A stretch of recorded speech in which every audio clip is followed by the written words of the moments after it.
actually, maybe we can start with you telling us a little bit about the new show, Infamous, and maybe like a short introduction to how you came to this topic, or what drew you to it, and basically what does it mean for you? Mm-hmm.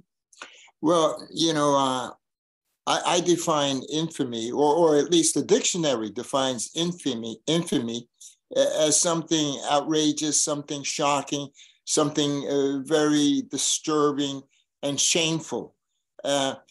So I decided to do a show called Infamous. And I got to tell you, you asked me what made me do it. I have to go back to Donald Trump. A few years ago, I decided to do an installation called The Game, All Things Trump, which is pretty much a portrait of Donald Trump, but seen through his objects. So I bought almost 1,000 objects that were created for Donald Trump, for his empire, for his hotels, his casinos, his everything, his brand. And basically, Donald Trump has all his life, he's been putting his name on everything. Coca-Cola, he got everybody to cooperate with him. Coca-Cola or Pepsi Cola or 7-Up, he got all these companies to let him brand himself with them. And they were happy because the Trump name was hot. And so they were happy to collaborate with him on different things. A lot of the products that he made, like Trump steaks, for instance, a steak that went for $1,000, it went out of business in 3 months. He had Trump Shuttle, an airline of Trump airplanes. That went out of business after a couple of years. So a lot of the businesses that Trump started, including all his casinos, they failed. They ended in bankruptcy and failure. And so I did this, it took me a year to collect all of these things, and I did the installation and the game also has a big portrait of Donald Trump that I took for my America series in 2004. And but after I got done with the game, I was happy not to have to, spend hours on eBay looking for things Trump related. And so I was finally rid of Trump, and I was happy to be able to focus on other things. But a short time later, I had a show coming up, and I thought, I like this idea of excavating the past, going into the past, finding real objects from the past that mean something. And so I decided I'm going to find objects that are particularly, specifically, many of them racist, many of them uncomfortable images and things that we don't want to think about or talk about anymore. And I'm going to collect these objects, photograph them, and call it Infamous. And so that's how Infamous came about. The idea that I go back into the past and I repurpose the past, and I look at these things that right now they might be offensive, but there was once upon a time, particularly in America, but other places too, where these caricatures and racist stereotypes of Black people, brown people, Native American people, Chinese people, all of these things were commonplace, and they were so commonplace that they were used in everyday products. So you went to the grocery store and you got, a can of oysters with a Black man's picture, a caricature of a black man, and the N-word is on it. So that's how I came to doing Infamous. And you have some photos of Klansmen. Can you tell me about how these came about? Are these, first of all, are these real Klansmen on the photos? Okay, so in Infamous, I have a couple of pictures of Ku Klux Klan uniforms, but there's nobody there. It's just a prop, and because they're real uniforms from the past, or from the 30s, I think. And so I photographed them as part of Infamous. So those are not real Klansmen. However, in 1990, I did a show called The Klan, and there I went to Georgia and I photographed real Klanspeople, real Klansmen, and one Klanswoman who posed for me. And the Klan pictures that I did in the past were real. Can I ask you about those?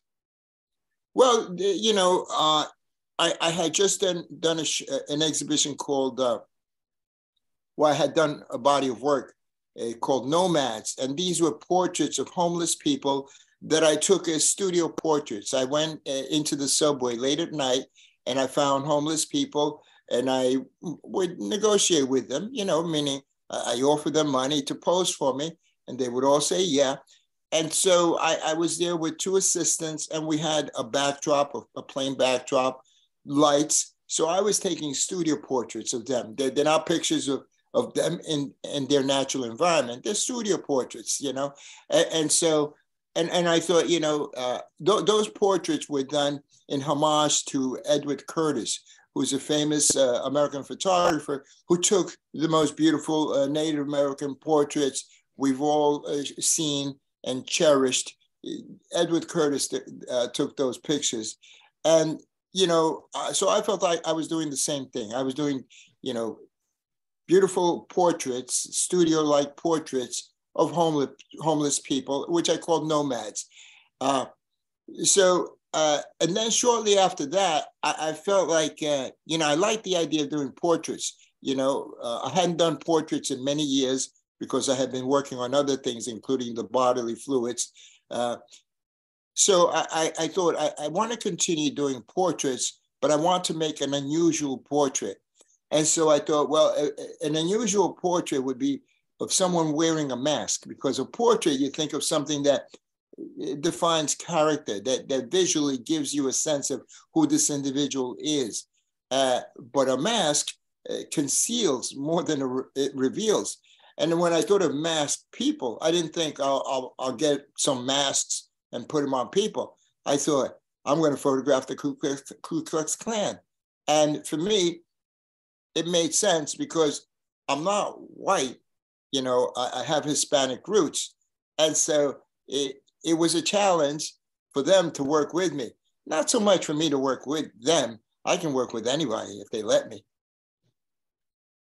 But how, first of all, how did you approach them? And when they were aware that your background wasn't all Caucasian, some of it was Hispanic, as you said, like, was there hesitation on their part, or because it was to show them, were they more willing to do that? Like, how was the interaction with them? Well, you know, my intro into the Klan was through a woman named Bobby. You know, I had been to Georgia once, to Atlanta for a few days, and I didn't know anybody down there, but I had met a few people. And one lady that I met, she told me she got a name of a woman named Bobby. And so I called Bobby, and Bobby had been, you know, she'd been involved with the Klan for many, many years as a secretary to the Imperial Wizard. And so I spoke to her on the phone, and I said to her, listen, you know, what do you think? Do you think the Imperial Wizard, James Venable, I can photograph the Klan? And she said to me, yeah, listen, she said, actually, if you come down in 3 weeks, it was already late August. She said, if you come down here in 3 weeks, they have a big Klan rally that lasts 4 or 5 days. And if you come down at that time, I'll introduce you to everybody. And I said to Bobby, I said, okay, I can do that, no problem. I said to her, there's just one thing. I'm not white, I'm Hispanic. And she said, don't worry about it, baby. It'll be fine. And so when I went down there, I didn't know that Bobby doesn't actually like being around the Klan, so much Klan when they're there. So she disappeared, and I had to go meet the Imperial Wizard by myself, the ex-Imperial, and you know, talk to them.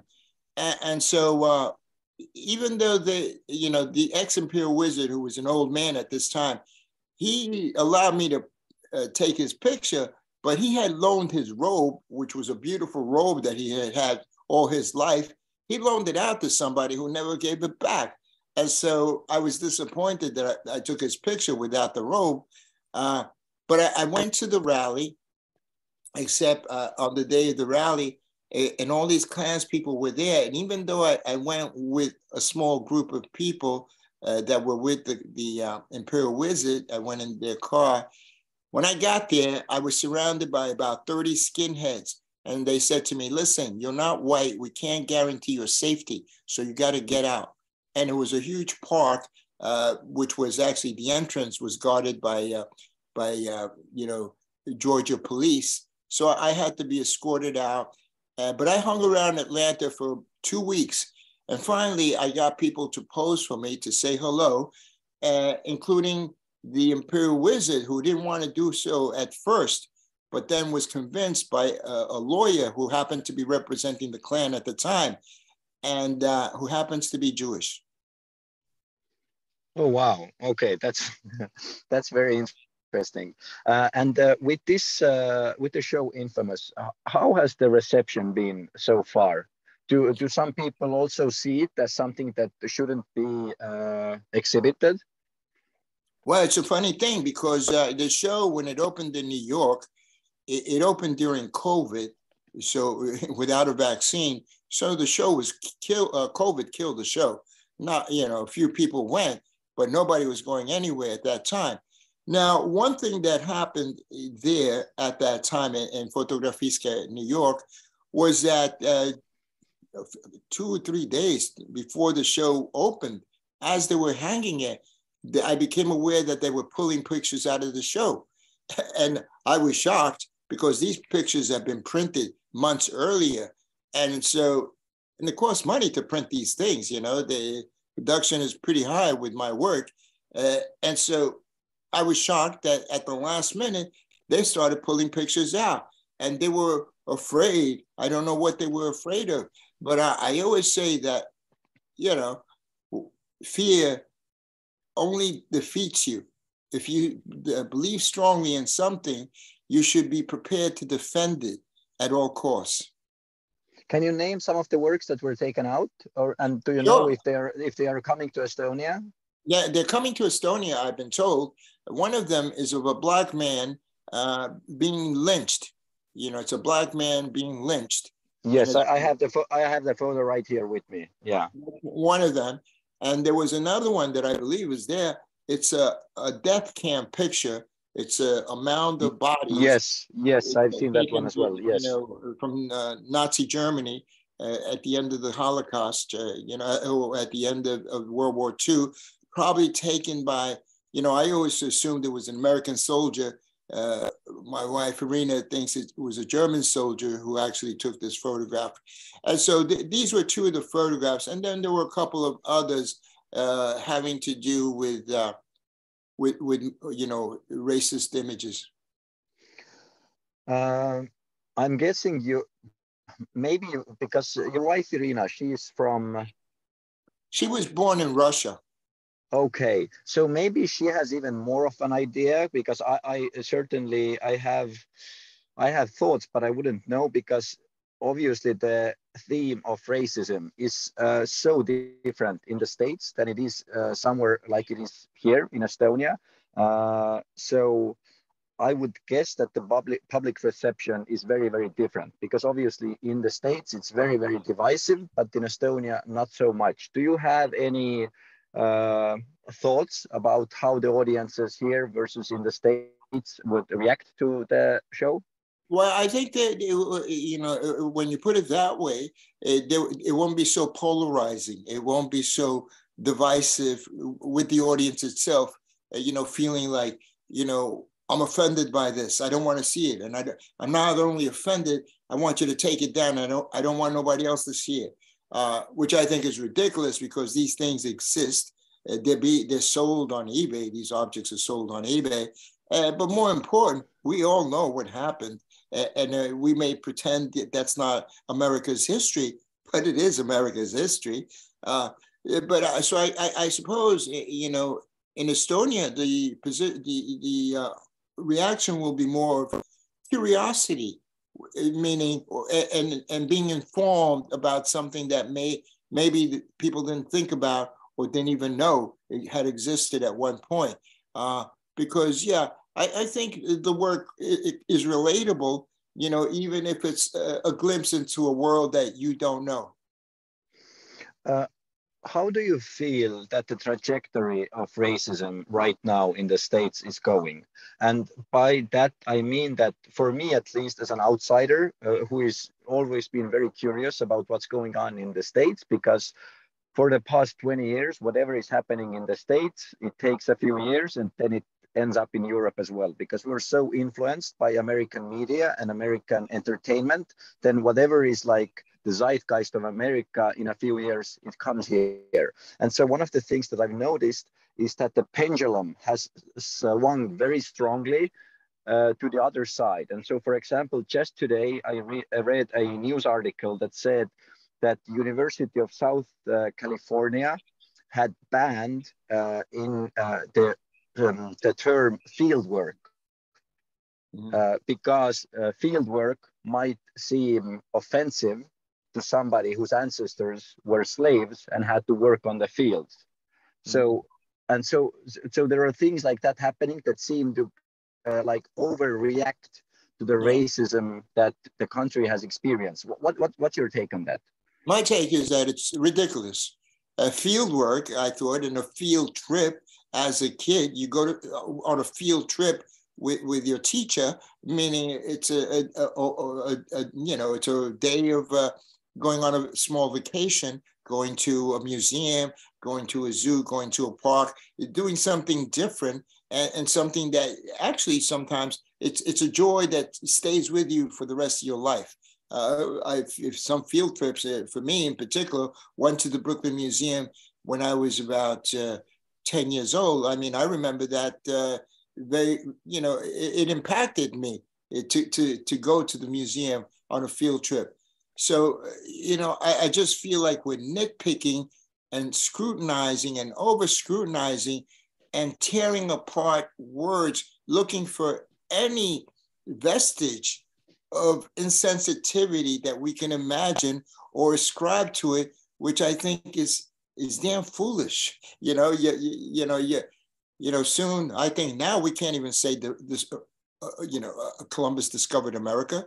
I don't know who discovered America now, but it wasn't Columbus, So, Huckleberry Finn, has been taken off many books, school books, libraries. So the extent of ignorance, and I have to call it ignorance because you're denying history. You want to turn and create a different kind of world. But the point is that world that you want to, get rid of, it exists. And there's a reason it exists.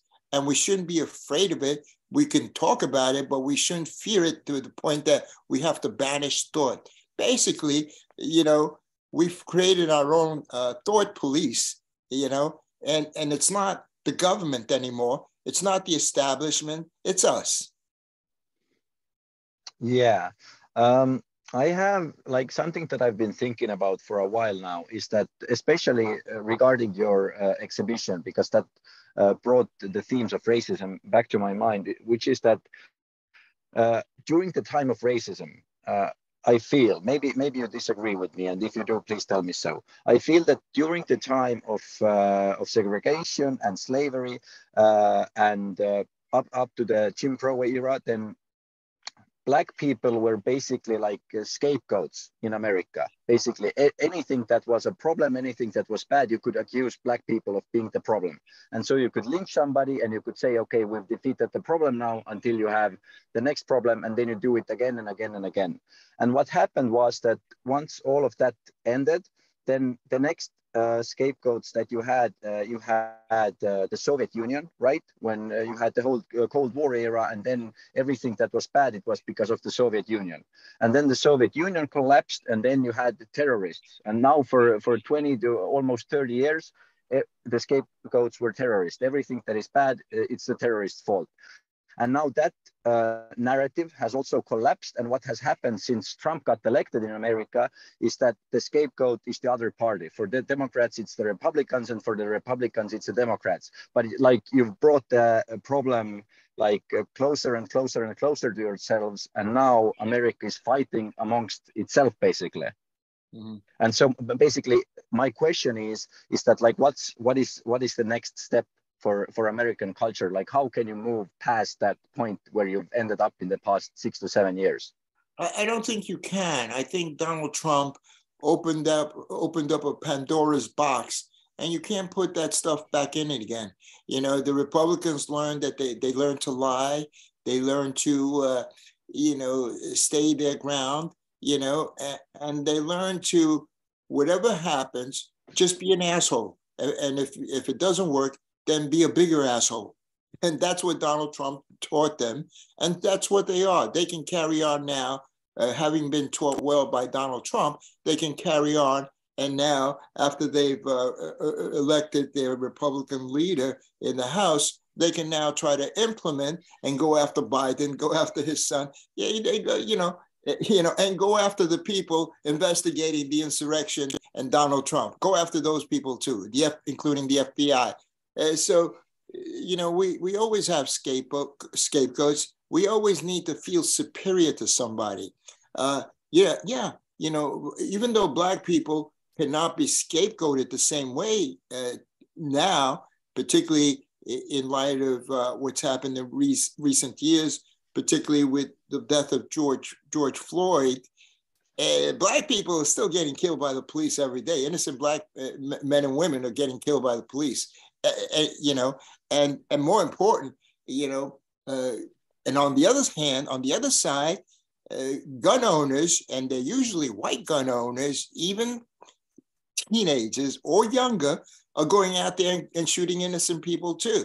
And that group needs to hold on to their guns, So, and they need to protect themselves from I don't know who or what, but they need to have their guns and their power and kill people. So I think America, is a really big Tower of Babel right now.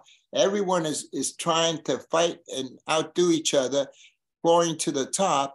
And even though, and there are scapegoats. For instance, Cuba is still a fucking scapegoat. I mean, Russia was our enemy, but, when I was a kid. China was the enemy, the Reds, those commies. Now it's still Cuba is the enemy. And I don't know why. There's no nuclear weapons there. There's no threat to America from Cuba. There's just a bunch of people who decided to stay in Cuba, and their children have grown up in Cuba in mostly poverty because America still stands in the way of allowing not only trade to happen in Cuba, even humanitarian aid. You cannot send anything to Cuba from the U.S. And so America always finds a scapegoat. The other day, when Biden went to the border, I saw how they cleaned up the border for Biden.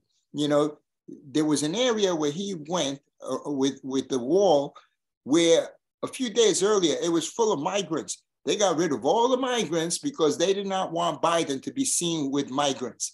And not only that, this president, who's supposed to be a Democrat and we would assume a better human being, did not meet with any of the migrant people, any of those Mexican and South American, Central American people who are begging to be let into this country to work. A lot of those people are working in fields and taking jobs that Americans do not want to take, do not want to do. And so, and I thought that's an act of cowardice. You can't even meet with these people because it's not a good photo op for you. So I am disappointed with Biden. I'm certainly don't hold stock with the Republicans, but I'm disappointed when you elect a Democrat who's basically weak. And one thing you have to say about Donald Trump, you might have hated him and he might have been a criminal asshole, but he was not weak. Yeah. America has always been a very puritanical society.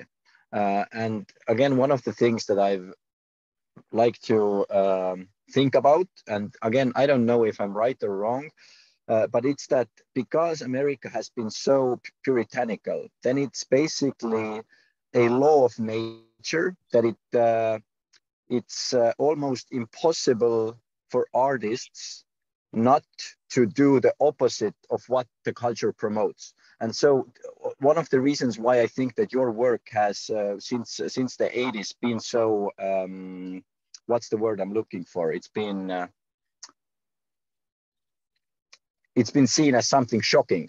And one of the reasons why I think that is that because the country, America, has always tried to show itself like we're number one, we're the best country that there ever was, we only do good, everybody admires us. And with that, you have a shadow that you don't want to think about, you don't want to see, you don't want to feel. And artists almost have this impulse that I have to bring out that which is in the darkness. And then when they bring it out, then the culture, everyone is shocked. The politicians are shocked. The nice family moms are shocked. You know, everybody's shocked. Oh my God, we can't do this. This is not us. This is bad. But actually what it is that the duty of the artist is to show that which is hidden. And this is, I feel like, something that you have done. Like, let's try to deal with the topics that we don't want to think about, that we don't want to think that we have any part in, or that we're doing. And then when it comes out, it's very painful for society to try to integrate it. I agree. You know, and as an artist, I've always felt like, you know, I don't try to be controversial, but I want to do the things that I feel like doing, you know, whether or not they're politically correct or not. You know, as far as I'm concerned, if I'm doing it, it's correct for me, you know. And as an artist, you're supposed to express yourself. And, you know, but aside from what society says, I think there's also a sort of consensus in the art world right now as to what is the right thing to show, who is the right artist, what kind of artist should we be showing right now. They have to be, and they got different boxes. They have to be this way, and they got to be that way, and this color, and the other color too. As again, it's creativity, not by individual, you know, expression, but almost by a corporate rule that says you got to do this thing, this kind of art, and you got to be this kind of artist to be able to get into the museums and into the good galleries. And so I've always had a problem with following the norm, because I don't know what the norm is. I know what's normal for me. What's normal for me is to be myself. And so thankfully, I'm not like other people. And I would think as an artist that would be of value to someone, that this guy is not like the others. You know, he has a unique style, a unique, you know, as a conceptual artist, he has certain ideas that, you know, are quite special to his work. And so, you know, it just makes me feel that we advance a lot, but at the same time, we also go backwards sometimes. And if you would compare like this era that we're in right now, and you would compare it to, like, let's say late 70s or the 80s, how would you say as an artist, like, which one of those times has more freedom? In which of those times do you feel like that you're allowed to show what you want to show with less pushback from the general public? What decade? In the 80s and when? Let's say 70s, 80s. Yeah. And comparing it to right now. Well, you know, first of all, I go back to the 60s. The 60s for me was a time when I was a teenager. It was a time of creative explosion in the whole world. You know, it was a time of revolution, political revolution, social revolutions, cultural, sexual, you know, all kinds of revolutions. And so it was a great time to be alive, because it was a lot of excitement in the air, and you had the younger generation, and then you had the establishment. And the younger generation, even though they weren't all hippies, they were still being exposed to people like Bob Dylan and others who advanced the thinking for many young people and made them think about things in a different way and educated them in a different way. So, and then there was the 70s. I mean, I spent the 70s in the Lower East Side as a young drug addict selling drugs. And so for me, the 70s were particular, you know, I got a glimpse of the drug scene in the East Village at that time, and so because I was part of it, and so my relationship with these decades depends on the decade and also on what I'm doing. The 80s was a great time for me because I became an artist once again. I had gone to art school as a teenager, then I stopped making art after art school, and then I got into drugs. So in the 80s now, I'm back to being an artist again, a young artist. And when you're a young artist, you don't have a gallery telling you what to do. You don't have an audience. And back then, I didn't even know what the art world was. So I wasn't trying to do anything for anybody except for myself. And that kind of attitude has stayed with me all my life, And sometimes it's been good and sometimes it's been bad that I fucked up certain things, particularly fucked up my relationship with Paul the Cooper Gallery years ago, which was, a very good New York gallery. And since then, I haven't had a New York gallery. And so you learn from your mistakes, but at the same time, there's something in me that I, as an artist, I've been proud to say that I've not made any compromises. Okay, but still, if you would compare that era to right now, the 2020s, as an artist, which of those decades gave you more freedom, let's say, or which one of those was more censored? Well, I think, actually, I think one of the most censored is right now, because I feel the censorship. I mean, I was reading, right after the Academy Award debacle, when, Will Smith smacked the shit out of Chris Rock, and nobody in the audience, nobody from the Academy stood up for Chris Rock and threw that fucking guy out. If it happened, if a white man had slapped Chris Rock, he would have been thrown out by the police immediately. But because it was Will Smith who was about to win the award, which he knew he was getting, and so he was full of himself that night, and he did something to a man who was just doing his job. Chris Rock was there representing the Oscars. He had been paid to be a representative and a performer, an MC for that evening. And to get up and stand up and give a standing ovation to the man who just assaulted your host, I mean, that was beyond the pale.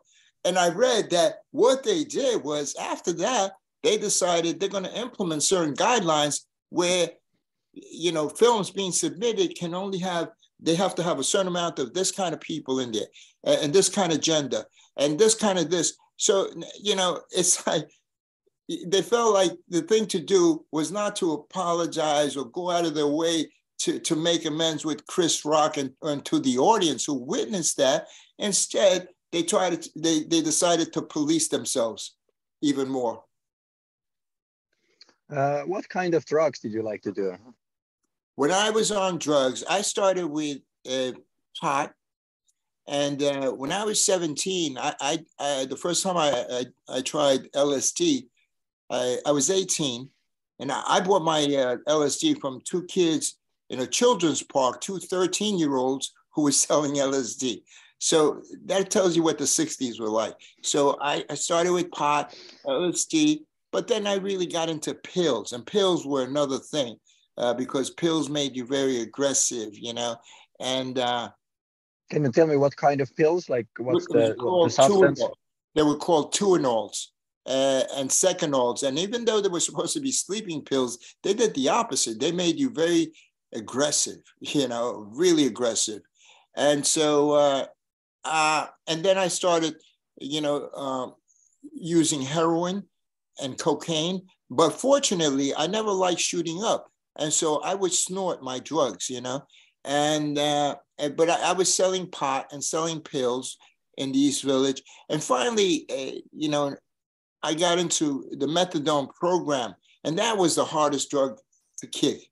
It's a legal drug, but sometimes the legal drugs are the worst to kick. And that one took me years to kick. And how many years was it in total that it took you to, when you, like, how many years did you try to quit? Well, I would say from the time I was 20, 21, really, till I was 28, I was in that world with no intentions of leaving.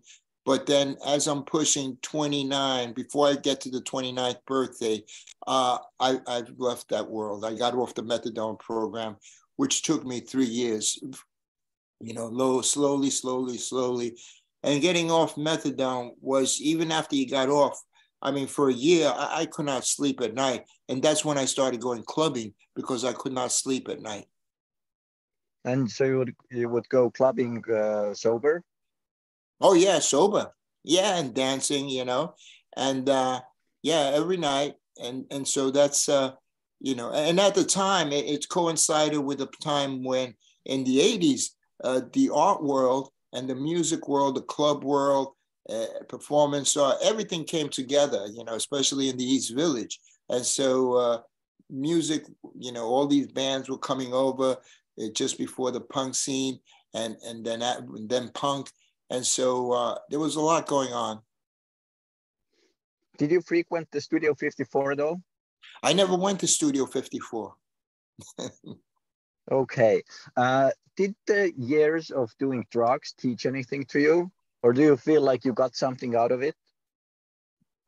Yeah, it taught me to be myself, It's funny because when I was taking drugs, I lived with drug addicts, among drug addicts, or, people, even if they weren't drug addicts, they were using some kind of other thing, but there were East Village characters also, mothers with children, and they weren't doing drugs, but maybe they had somebody in the family who was doing drugs. I always felt like and these were my friends, people I knew on 6th Street, I always felt like, I'm with you, but I'm not like you. So there's always been a sense of distance from the scene, whatever scene I've been in, including the art scene, But I gotta say that if I didn't do all those drugs, if I didn't go through that period in my life, I would probably been doing another kind of work. But of course, we can't say what if, we only can examine later on and say, yeah, it makes sense. And you mentioned Cuba before, and in Cuba, you photographed different body parts, right? And different dead bodies. Can you tell me, like, what drew you to doing this kind of work? Well, I went, my mother was born in Key West, Florida, but she was raised in Cuba. And so when she came back to the States, she didn't speak much English. I had to learn Spanish at home. And so I knew that I had a Cuban connection, but I didn't go to Cuba until I was 62. So I never went to Cuba until I was 62. And when I went to Cuba, I went there to do work. I wanted to photograph. And, I felt like I wanted to discover Cuba through my camera. And so basically I photographed people on the street, many, many people on the street, people in their homes, portraits, and these campesinos, which are like cowboys, these guys are working in the field all day, and they have big hats to protect them from the sun. And so I basically I wanted to make as good, as concise or as big a portrait of Cuba as I could. So I went not only through Havana, but through the whole country. And at some point I met somebody who was a student in the university. And I asked him, can you get me into the morgue, the school morgue? And he was able to do so. And but still, like, what was it inside of you that or what was it that you wanted to capture? Or do you know, like, what was the itch that you need? Was it an itch that you needed to scratch, or what was it that fascinated you about this specific topic? Well, I think I scratched all the niches. I don't remember. Oh, there was one niche that I wasn't able to scratch. Fidel Castro. I wanted to take his portrait, but I couldn't, even though I met one of his sons. And I photographed Mariela Castro, the daughter of Raul Castro, but I couldn't get Fidel. But that was the only niche that I didn't scratch. And in fact, I had given interviews in Cuba about wanting to photograph Castro. I remember one time or a couple of times, someone saw me on the street and they say, "Oh, did you get Castro?" And I said, "No, not yet, but I'm still trying." So I don't go with a preconceived notion, but, and I didn't think about the morgue in Cuba or dead people in Cuba until I realized I could have an opportunity. And so that's when I said, okay. So basically, when I start something, I know I have an idea of what I can do, what I want to do. But if an opportunity presents itself for me to do something more, then I take it, Right now, I just did a shoot for the New York Times magazine that will come out soon. And it was a shoot that, of course, it's a subject that I wouldn't have thought of myself, but I had so much fun doing it. And when I say fun, I really embraced it as my own work. So I did a whole new body of work in 2 days that I did for the Times. And thanks to the Times, I can someday show this work as an exhibition. But, that's it's a case where ideas are around you sometimes and, and opportunities. That's what, an idea is one thing, but an opportunity is another. Irina was just telling me she's reading a book about John Giorno, the artist John Giorno, his memoir. And there's a passage where it talks about Andy Warhol. And people would say something, "Andy, why don't you do this?" Or, "Andy, I got this idea." And Andy would, and later on he would do it. It was like, he wouldn't acknowledge. He pretended like he wasn't listening, like it didn't matter. But he was listening. And more important, he was going to do it, except that you just gave him a terrific idea, but he wasn't going to let you know you gave him a great idea. Can you tell me what the thing is about that you shot for New York Times? No, but when it comes out, Irina can send it to you. Okay. Also for Infamous, you have a photo of Jeffrey Epstein. Yeah. Is it the photo that you took yourself? Yeah, I took it myself. Yeah. Can you tell me about that? Sure. It's a long story, but I'll make it quick. Please, you can tell it long. Okay. In 1995, I was walking down the street and I ran into a man named Stuart Pivar, who's a collector of medieval Renaissance works of art, and actually who was a good friend of Andy Warhol, and they would go antiquing all the time together. So, Stuart knew that I had started collecting 16th, 17th century pieces, and he said to me, "Listen, down the street, there's a guy in this warehouse. He just got the Charlie Dent collection." Charlie Dent was a collector of medieval and Renaissance works of art and furniture. And so he said, "You should go there and look at it." And so I went, and I realized when I got there that the dealer selling it was a guy named Mark that I knew from before. He had been in another part of the art world selling or doing contemporary art, not selling it, but just involved in contemporary art. So I was surprised that he was now dealing with medieval Renaissance works of art. But that day that I went, the new collection or the new shipment from Charlie Dent had just come in, and there were a lot of collectors hovering around the pieces, and it made me feel a little bit uncomfortable, like vultures, And so I left. But the next day, I remembered there was these two sculptures. One was a Saint John, and the other was a Virgin, Mary. And they were together. They were 16th century wood, and obviously carved by the same artist. And they were about 50 inches tall. And so I made up my mind that I was going to buy them. And when I went back that day to see Mark, I was very surprised, shocked even, that one of the statues was missing. The St. John was there, but the Virgin was missing. So I said to Mark, "Listen, you didn't break up the pair, did you? What happened to the Virgin?" And he said to me, "I sold her to a collector by the name of Jeffrey Epstein." This was in 1995. And that's all I heard. I knew that a guy named Jeffrey Epstein bought this statue that I felt I needed to get because I needed to complete the pair. They had to be together. They should never have been, separated. And so I felt like I need to get that statue. Now, about a year later, I ran into David Ross, who was at the time the director of the Whitney Museum. And he said to me, I saw him in Santa Fe at an exhibition. And he said to me, listen, Andres, I ran into Jeffrey Epstein and I told him to go see your show, The Morgue. And he said to me, why? I don't want to sell the Madonna. And so Jeffrey Epstein was very much aware, even though I had never met him, that I wanted that Madonna.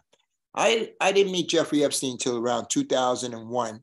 Came to the house, we talked about the Madonna, and he said he offered me he offered me money to sponsor me for a show or some body of work. I didn't have any ideas. I didn't need any money, so I said no. So then over the years, I kept in touch with him every now and then, always with my wife, Rena. We would go to the big house and have a meeting. We would generally have a meeting about the Madonna. But only meetings. That's all we ever did, afternoon meetings. I never went to his house for any dinners. I never went to any island, never any airplane. And so I only had business meetings with Jeffrey Epstein. So then he's exposed as being this big sexual pedophile. And I'm shocked because I saw nothing of that in the guy that I've been dealing with all this time, and then he disappeared. He was under house arrest. And then after he did his time, we started to communicate again. About a couple of different things. One time when I came back from Cuba, I was looking for a publisher, so I asked him, and he invited Leon Black, to a meeting. I met Leon, but nothing happened. So basically, I'm sorry. Who is Leon Black?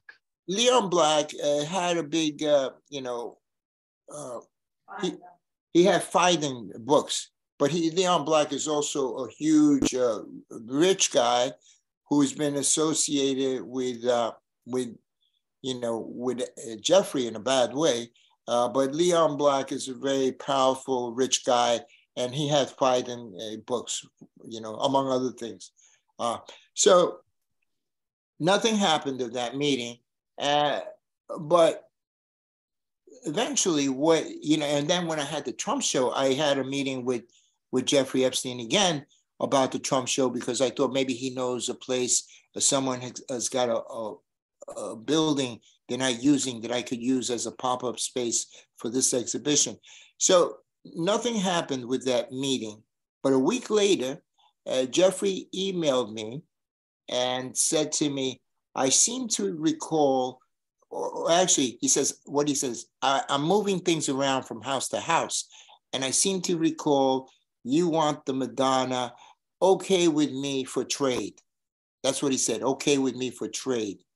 So the next day, the Madonna appeared in my house 23 years after waiting for her. After first seeing her for the first time, she appeared in the house the next day. And then a week later, Jeffrey said that he wanted his portrait in return for the Madonna. So I didn't hear from him for about 9 months. Then in April of 2019, Jeffrey came.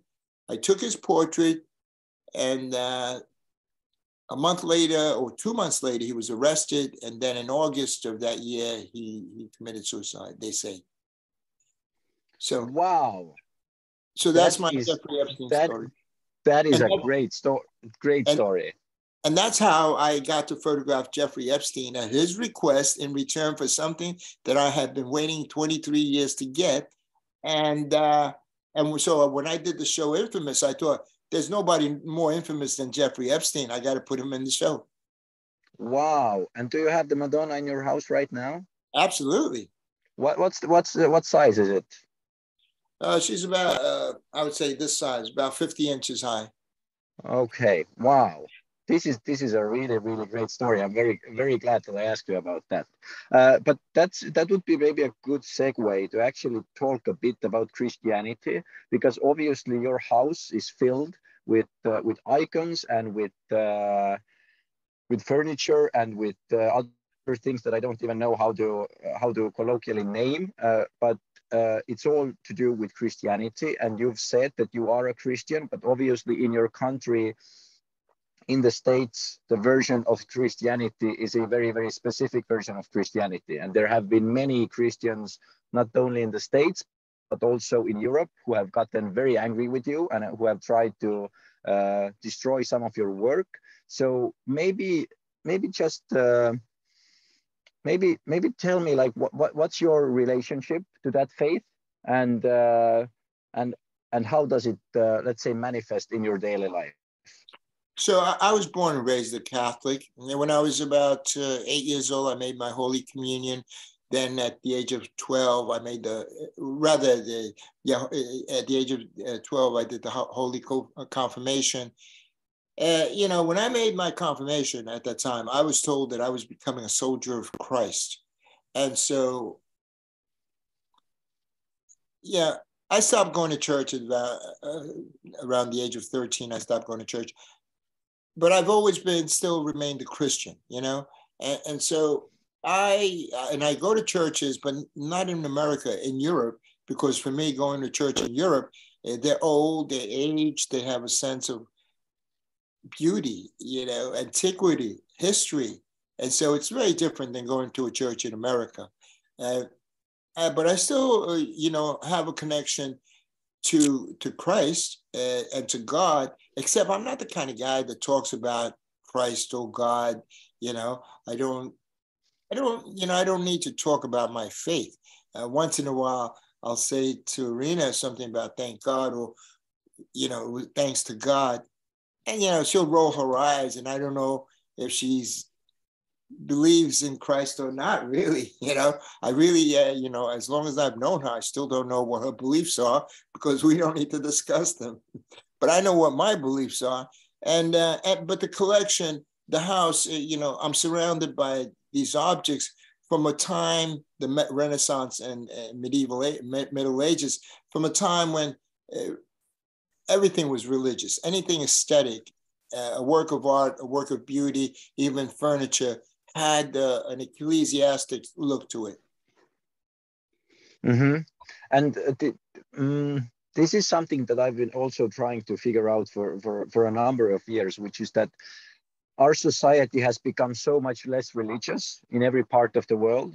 And what has also happened is that with that has come a sort of utilitarianism, which is, let's just make things that fit as many people as possible, are as cheap as possible, and so that everything is as basically as usable as possible. But what that has caused is that the things are not very beautiful anymore. So we're creating so much spaces, whether it's houses or furniture or whatever, it has loose characteristics. It's become very just uniform, and it has lost beauty. And I feel like the more beauty we lose, the more we lose a sense of meaning as human beings. And most people don't even understand it in their day-to-day lives. But if you're living in a space or in a city that is not beautiful, then it actually drains your soul. It's actually something, it's heavy for us. And I feel like over decades, this is something that causes depression in people. It causes like this dullness about life. It causes the feeling that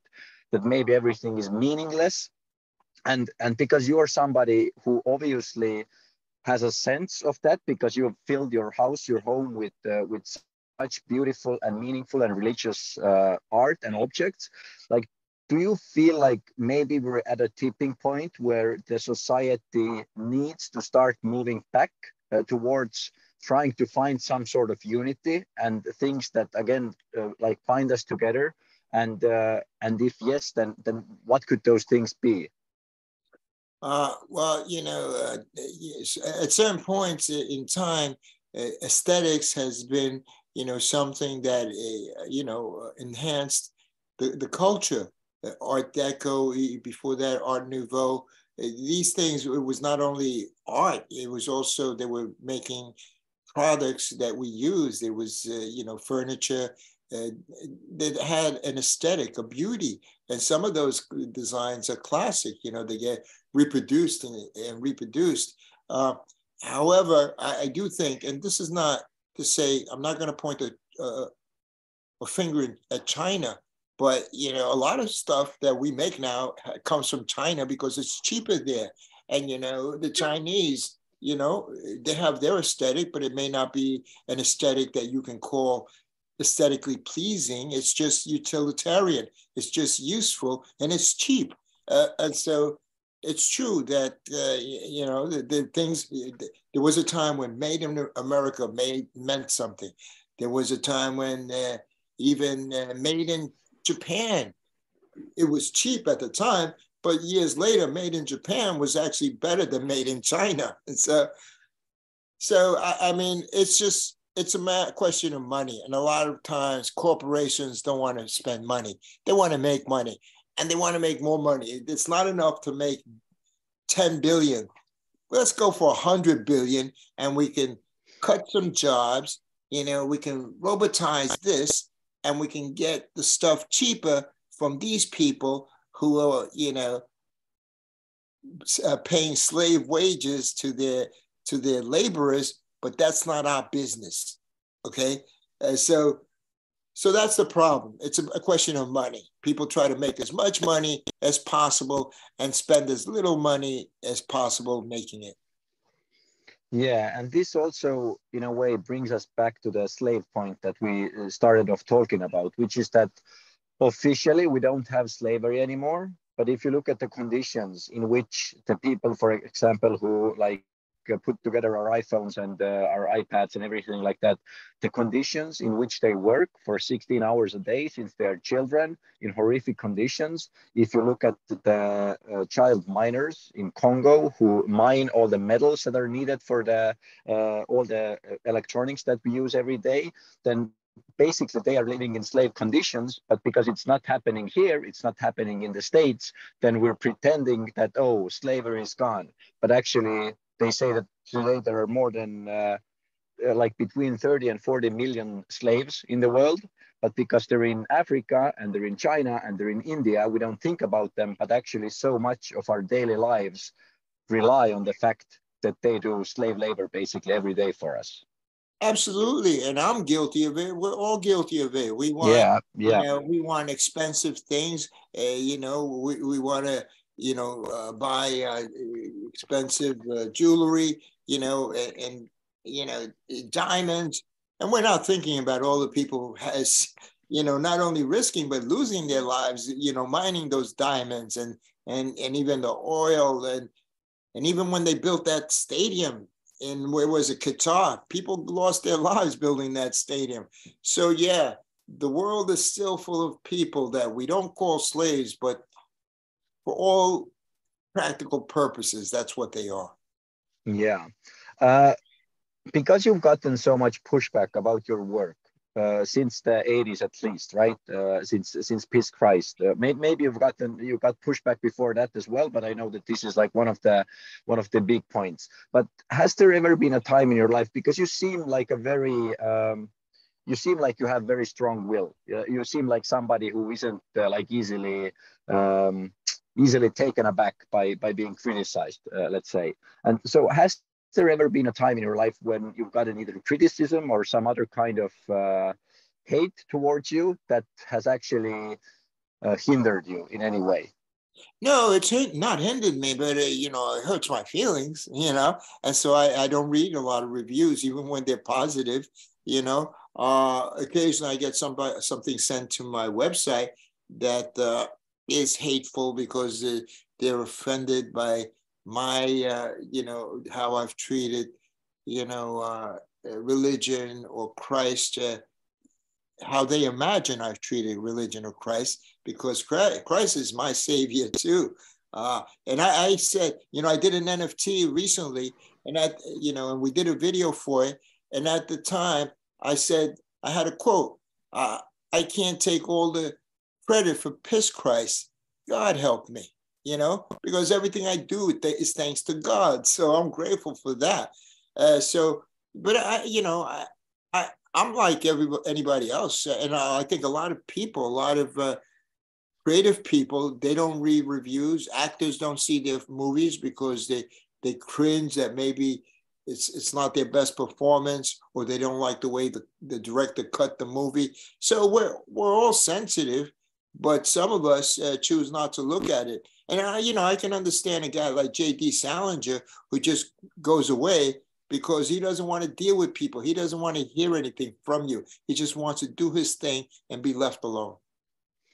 So what would you say that your biggest challenge as an artist has been? Like what's the toughest battle, let's say, or what is there something that you constantly have to work against or work for? Yeah, my biggest battle in life as an artist has been finding a good New York gallery. It's been a struggle, but they have to come to me, and I can't go to them. They have to come to me. But it's their loss. But I've taken a hit because of that. Yeah, you mentioned when we began that you ruined your relationship with the only one that you had a relationship with. Do you want to tell me how that happened?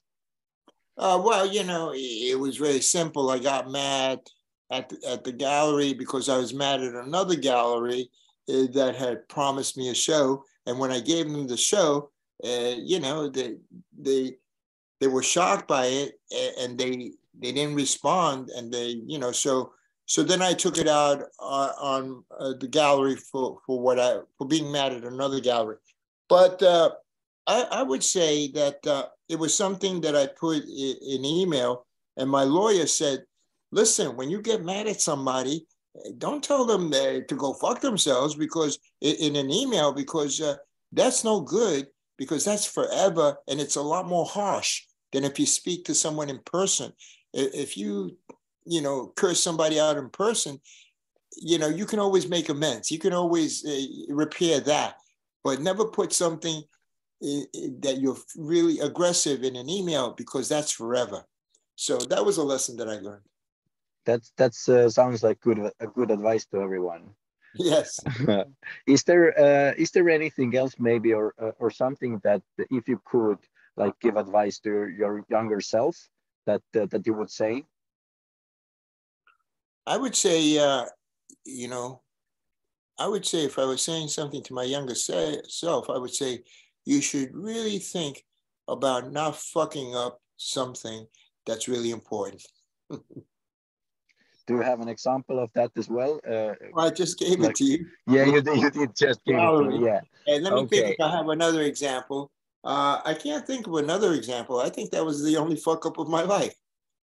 Yeah, well, but if it's the only good gallery in New York, then I feel like that's good enough of an example. Okay.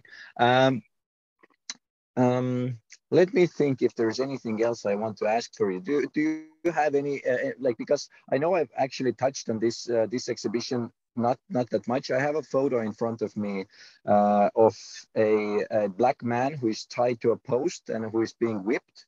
Do you want to tell me, like, what is it, like an old postcard? Is that what it is? Yeah, it's an old postcard, probably from the early 1910s.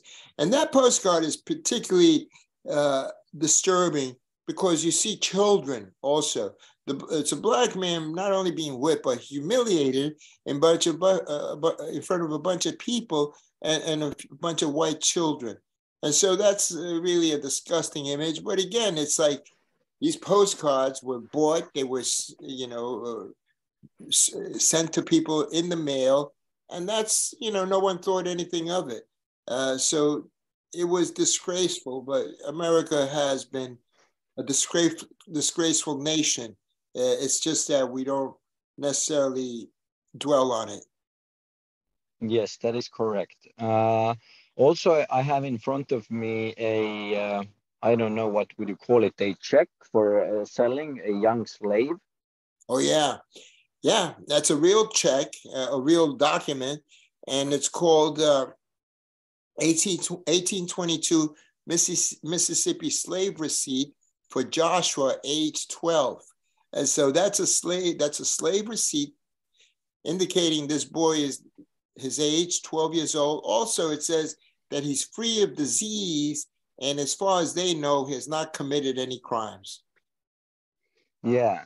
And this was sold on eBay? This was sold on eBay, yes. And did you just buy it, or you purchased it and then made a photo of it? Yeah. And Yeah. actually, I have one of the things that here's something I want to say. I've always limited my art practice to photography. So I bought all of these things with the intentions of taking photographs of them. But last year, I started making objects. And I've actually made objects with some of these items. And so that slave receipt, the actual slave receipt, is now in a frame, and it's actually an actual piece. And but at some point, I want to show it in an exhibition of objects and paintings, which is new from me. But also, I think that slave receipt will not be sold. Instead, I'll give it to a museum that wants it, even the Smithsonian. But I feel funny about selling a slave receipt because it's it's almost like selling the boy again. Do you think there could be any chance of finding out who that boy was and finding out if he has any living relatives today? I think there is a big chance, but I'm not the guy to do it. But some person, historian minded, can do it. And do you remember who had it, who was selling it, and how did they come to it? I have no idea, because I bought hundreds of things on eBay. And the bad thing about eBay now is I see that most of my history is gone. So all that information is gone. But usually you don't know who sold it. You know the person and where they live, but they never give you. Sometimes they'll tell you, I have a collection of this or that. But unfortunately, eBay doesn't give me the listing anymore. So I have no information about it.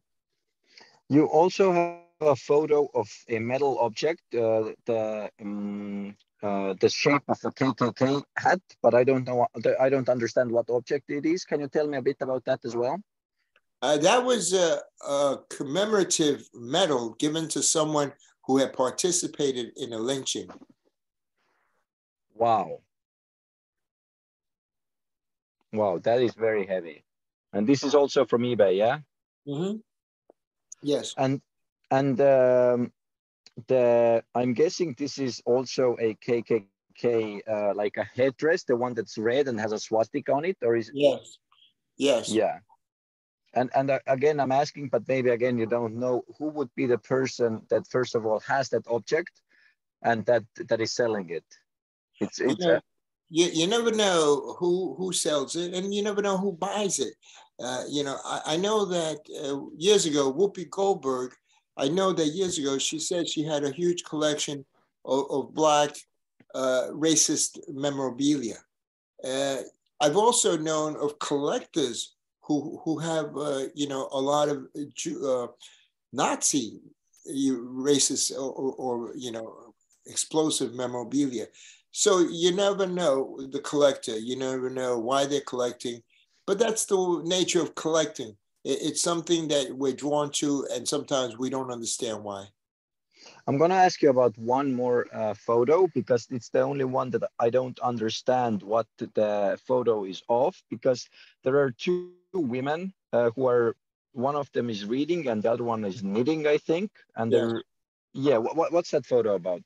It's a Japanese internment camp during World War II. The Japanese Americans in America were rounded up and treated as prisoners of war and sent to these, they're not concentration camps. We don't call them that, but they were camps. They were prefabricated buildings, all the same. Look, and children and children and men and women were incarcerated in these places. And that's something that America has had to live down. And over the years, I believe reparations were made. And recently I saw, something, an old lady who was talking about what her family went through.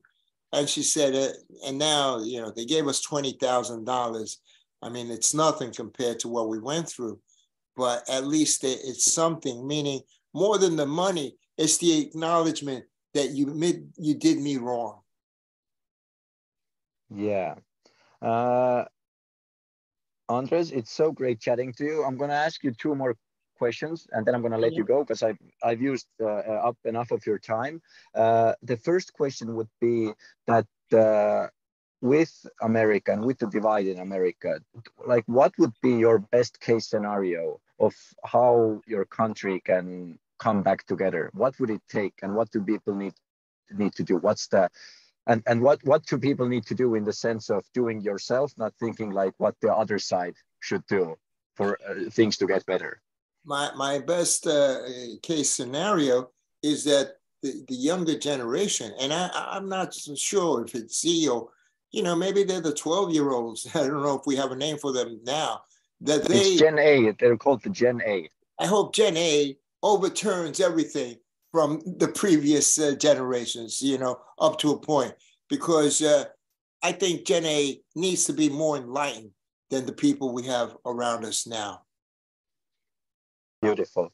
And final question would be, because again, you seem, as I mentioned before, somebody of very strong will, and you seem to have strong beliefs. And have you had anything throughout your life that you used to believe in very strongly that now you feel like you don't anymore, or any strong beliefs or opinions that have changed over the years? Only one, and maybe that art is not as important as I thought it was, and maybe I could have done more with my life.